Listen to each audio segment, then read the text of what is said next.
Hello à tous, c'est MeloGP et on se retrouve aujourd'hui pour cette nouvelle année 2023 avec un résumé des infos qu'il y a eu depuis le début d'année.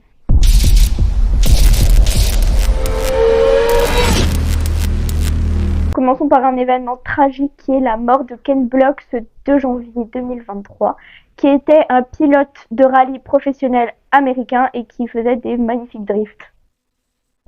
Enchaînons avec quelque chose d'un peu plus positif. Fabio Quartararo, qui jusqu'à présent avait ses casques chez Scorpion, va passer chez AJC. Nous avons eu les nouveaux designs. Dites-moi lequel vous préférez, l'ancien ou le nouveau?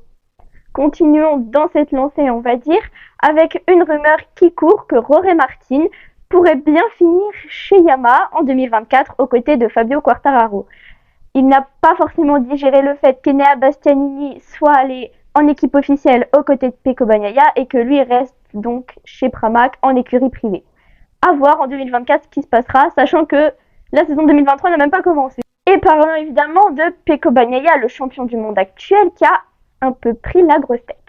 Après que Marc Marquez ait dit que Fabio Quartararo méritait la palme du meilleur pilote, Pecco Bagnaia a répondu en disant que c'était le pilote à battre.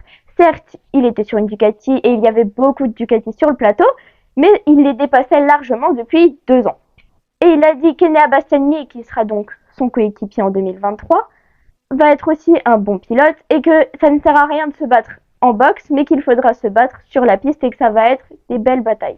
Bien maintenant, parlons de ce que nous attendons avec impatience, les dates des présentations des motos de cette année. On commence le 17 janvier avec Yamaha et les présentations vont aller jusqu'à à peu près mi-mars avec une seule présentation en février et ce sera le 23 février. Je vous mets le planning juste ici.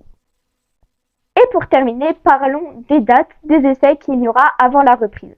Commençons par les tests à Sepang qui auront lieu du 5 au 7 février et à nouveau du 10 au 12 mars.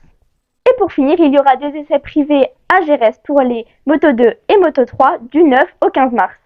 Je vous souhaite encore une très belle année pleine de réussite et de bonne santé évidemment. Et à bientôt pour de nouvelles infos GP.